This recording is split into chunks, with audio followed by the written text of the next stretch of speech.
Hai sahabat Ben Pinter, semoga semua dalam keadaan sehat walafiat selalu. Pada video kali ini, saya akan memberikan 6 bocoran jenis soal yang seringkali membuat skor section structure nomor 1-15 kurang maksimal karena tidak dijawab dengan benar. Boleh dibilang 6 jenis soal ini termasuk soal-soal inti yang sering merepotkan peserta tes TOEFL.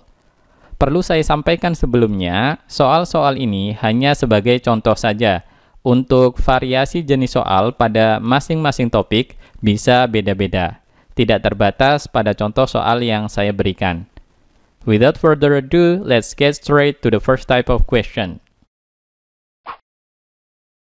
Jenis soal structure yang pertama adalah soal tentang comparison atau perbandingan.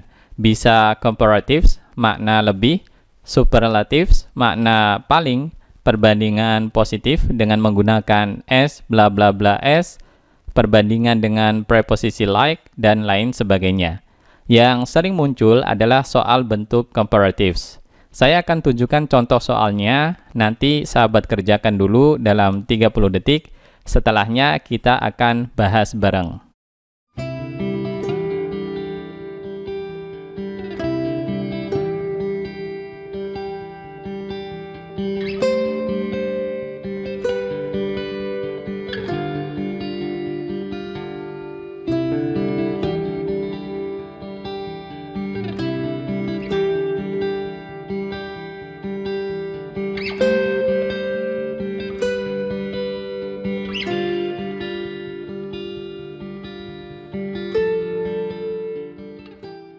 At the time of Columbus's voyages, Native Americans used an astounding diversity of languages.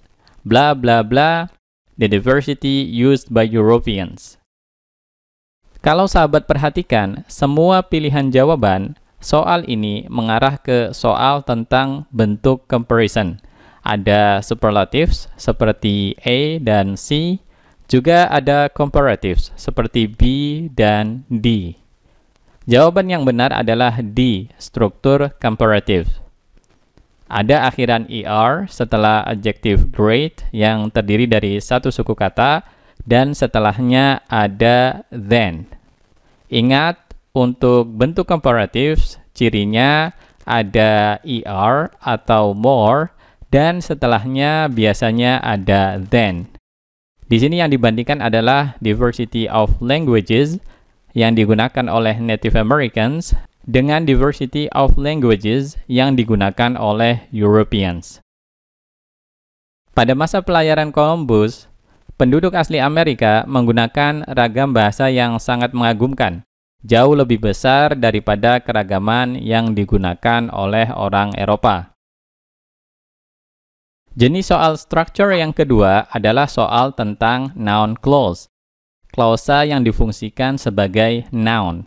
Karena fungsinya sama dengan noun atau kata benda, noun clause bisa berfungsi sebagai subjek dan juga objek, baik objek dari kata kerja ataupun objek dari preposisi. Supaya bisa menganalisis noun clause, sahabat perlu tahu fungsinya, juga perlu tahu konektor apa saja yang biasanya digunakan dalam struktur noun clause. Sahabat bisa cek video Ben Pinter tentang complex sentence jika ingin tahu apa saja konektornya.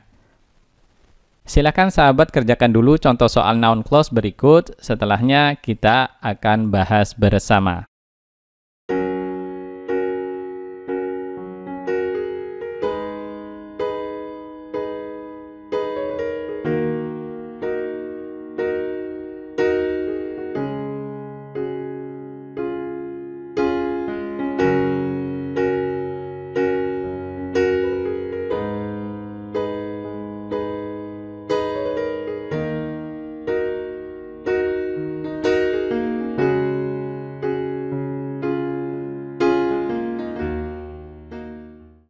Blah blah blah will be carried in the next space shuttle payload has not yet been announced to the public.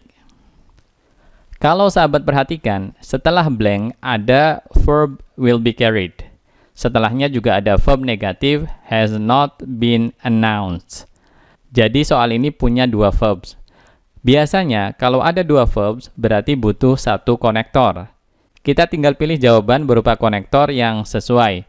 Pilihan A, pronoun it, salah, bukan konektor. Alternatifnya tinggal B, C, dan D. Pilihan B, when, salah, karena biasanya konektor when diikuti oleh subjek verb, bukan langsung verb. Pilihan C juga salah, konektor that yang berada di awal kalimat biasanya juga diikuti oleh subjek verb, bukan langsung verb. Jawaban yang benar adalah D, what. Ini konektor noun clause yang juga berfungsi sebagai subjek klausa dan verbnya will be carried. Dari what sampai payload ini noun clause sebagai subjek dan verbnya negatif has not been announced. Apa yang akan dibawa dalam muatan pesawat ulang-alik berikutnya belum diumumkan kepada publik.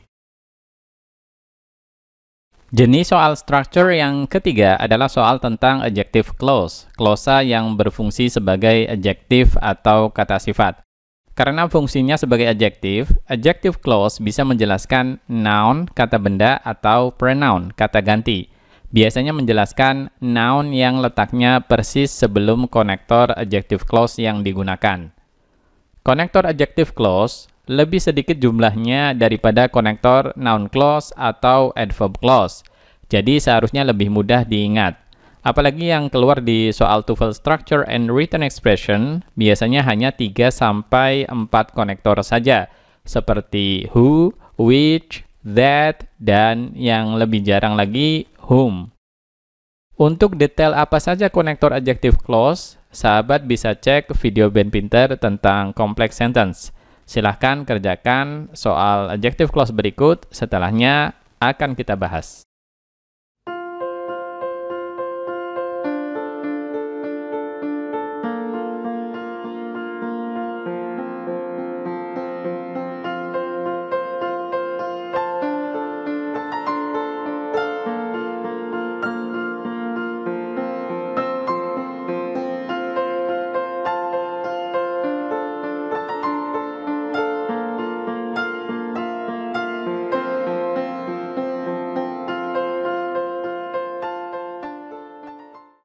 A cloud's reservoir of negative charge extends upward from the altitude at blah blah blah blah the freezing point.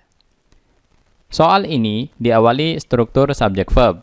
Subjeknya dari a clouds sampai charge. Verbnya extends.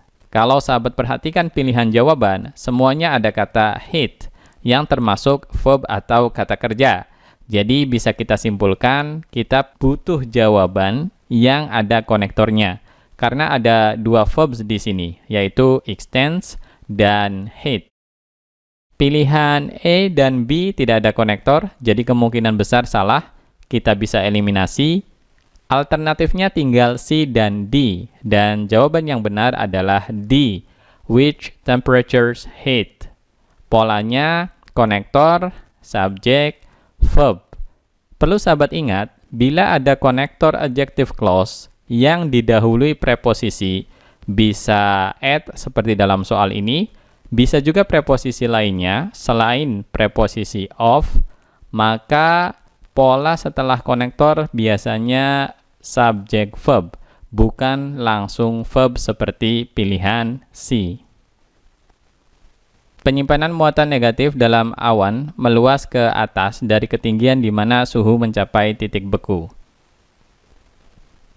Jenis soal structure yang keempat adalah soal tentang adverb clause, klausa yang berfungsi sebagai adverb atau keterangan. Karena fungsinya sama seperti adverb, adverb clause bisa menjelaskan verb atau klausa lainnya. Perlu sahabat ingat, jumlah konektor adverb clause paling banyak daripada konektor noun clause ataupun adjective clause. Paling tidak sahabat perlu tahu apa saja konektornya dan tahu maknanya. Lebih baik lagi kalau tahu penggunaannya dalam kalimat. Meskipun konektornya banyak, pola dasar adverb clause hanya satu, konektor, subjek, dan verb. Konektor adverb clause tidak bisa berfungsi ganda sebagai subjek klausa, seperti pada beberapa konektor noun clause dan adjective clause. Sebagian konektor adverb clause sudah saya cantumkan di video Ben Pinter tentang complex sentence. Sahabat bisa cek videonya di channel ini. Silahkan kerjakan contoh soal adverb clause berikut, setelahnya kita akan bahas bareng.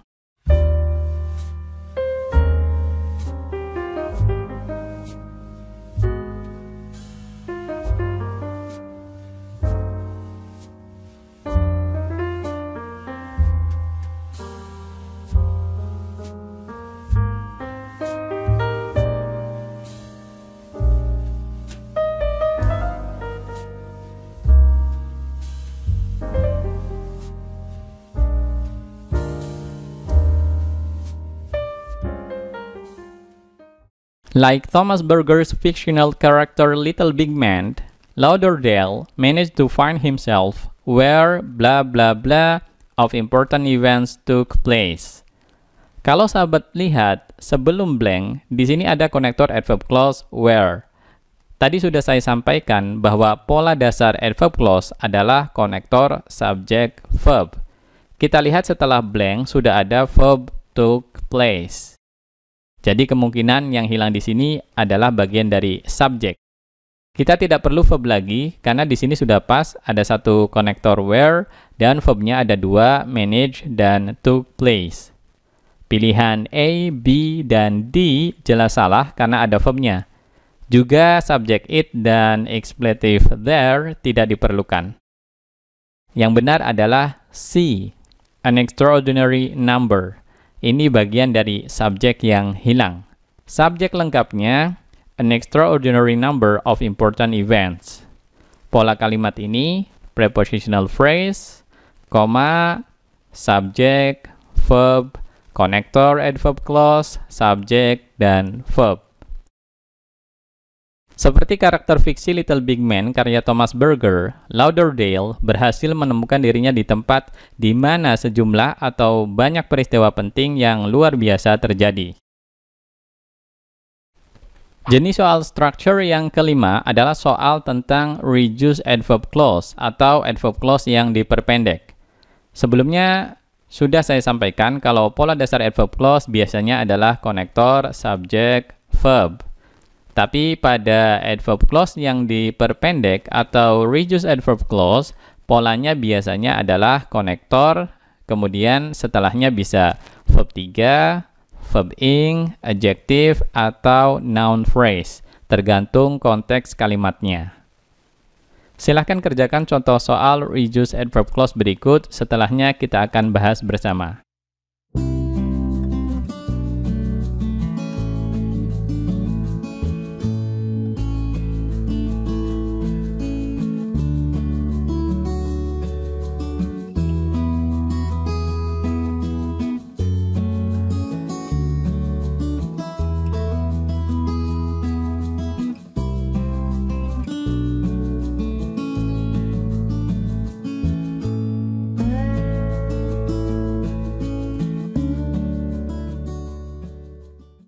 Blah blah blah. In North American waterways less than a decade ago, zebra mussels have already earned a nasty reputation for their expensive habit of clogging water pipes in the Great Lakes area. Kalau sahabat perhatikan, setelah blank ada preposisi in. Biasanya kalau setelah blank ada preposisi, mungkin sekitar 60-70% verb yang digunakan di sini dalam bentuk passive atau menggunakan to be dan verb 3. Dalam bentuk reduce, to be-nya dibuang, menyisakan verb 3 saja. Kita cek pilihan jawaban, yang mungkin pasif hanya B dan C. Jadi E dan D yang menggunakan verb ing bisa kita kesampingkan karena bentuknya aktif. Pilihan C, strukturnya subject verb tanpa konektor. Padahal di soal juga sudah ada struktur subject verb. Seharusnya kalau ada dua struktur subject verb, biasanya butuh satu konektor yang sesuai. Jadi C salah karena tidak ada konektornya. Yang benar adalah B. Meskipun sekilas sepertinya tidak ada verb, tapi ini tidak masalah karena merupakan bentuk reduced adverb clause. Ini asalnya although they were first sighted. They menggantikan subjek setelah koma, zebra mussels. Kemudian di-reduce dengan membuang to be were dan subjeknya they. Jadi pola reduce adverb clause-nya setelah konektor langsung verb 3 cited. Sebelumnya ada adverb first. Untuk adverb seperti first ini kadang ada, kadang juga tidak ada, tergantung konteks kalimatnya. Meskipun pertama kali terlihat di perairan Amerika Utara kurang dari 1 dekade yang lalu, kerang zebra sudah memiliki reputasi buruk karena kebiasaan mahal mereka dalam menyumbat pipa-pipa air di wilayah Great Lakes. Jenis soal structure yang terakhir adalah soal tentang reduced adjective clause atau adjective clause yang diperpendek menjadi adjective phrase atau frasa sifat. Adjective clause yang bisa di-reduce adalah adjective clause yang berpola konektor juga sebagai subjek kemudian verb. Setelah diperpendek, polanya hanya menyisakan verb 3, verb ing, adjective, noun phrase, atau prepositional phrase, tergantung konteks kalimatnya. Untuk reduced adjective clause, biasanya terletak setelah noun yang dijelaskan, tetapi bisa juga di awal kalimat. Silahkan kerjakan soal reduced adjective clause berikut, setelahnya akan kita bahas.